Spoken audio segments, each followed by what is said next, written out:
O nouă zi de lucru. Hai să vedem ce spune Fungi.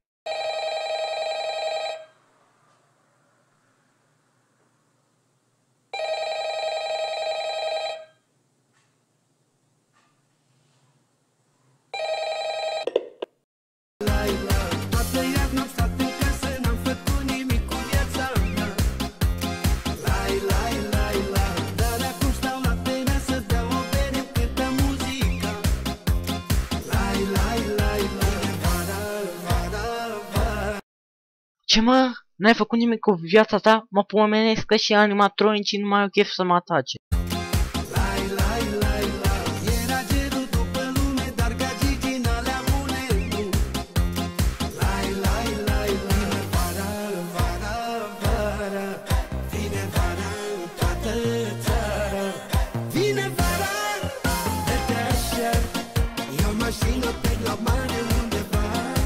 E nebun Fungi asta.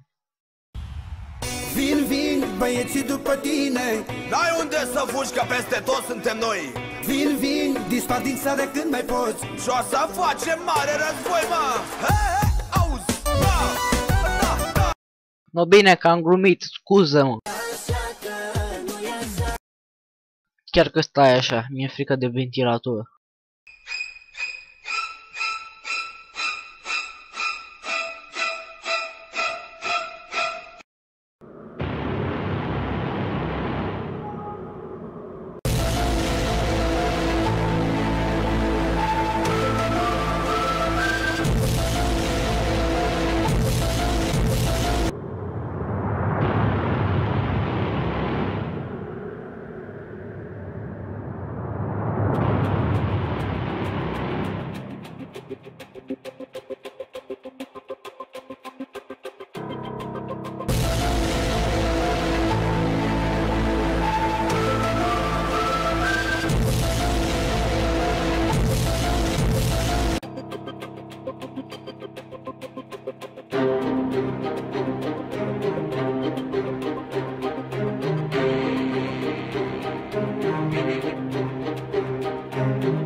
Atenție, eu alături de Klaus Hunter am decis să creăm o organizație antiventilatoare, deoarece această bolă poate să se răspândească mai rău ca Ebola, iar epidemia deja a început, deja au fost infectați unii din abonații mei și de-a lui, așa că noi am organizat această organizație. Cine nu este infectat și nu are sindromul ventilator, poate să vină alături de noi să învingem această bolă. Noi deja lucrăm la acest antidot.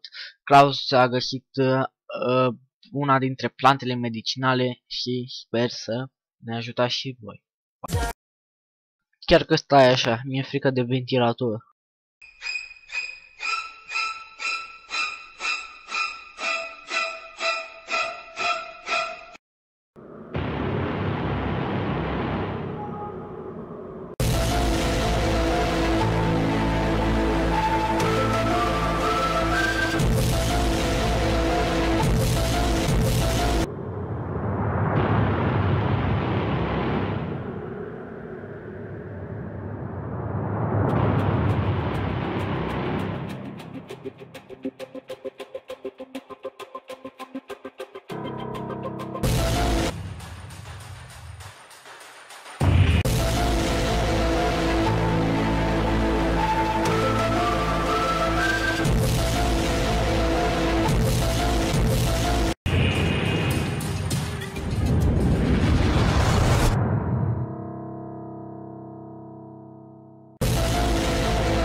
Atenție, eu alături de Klaus Hunter am decis să creăm o organizație antiventilatoare, deoarece această boală poate să se răspândească mai rău ca Ebola.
E nebun fungai asta.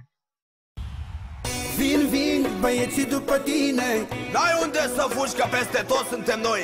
Vin, vin, dispar din țară când mai poți. Și o să facem mare război, mă. He, auzi, mă. Da. No bine că am glumit, scuză-mă.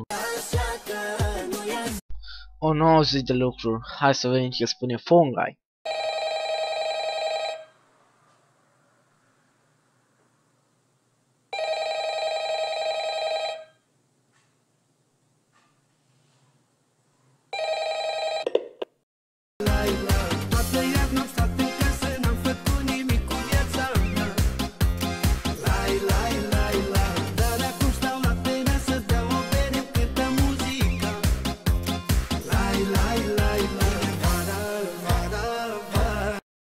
Ce mă? N-ai făcut nimic cu viața ta? Mă pomenesc că și animatronicii nu mai au chef să mă atace.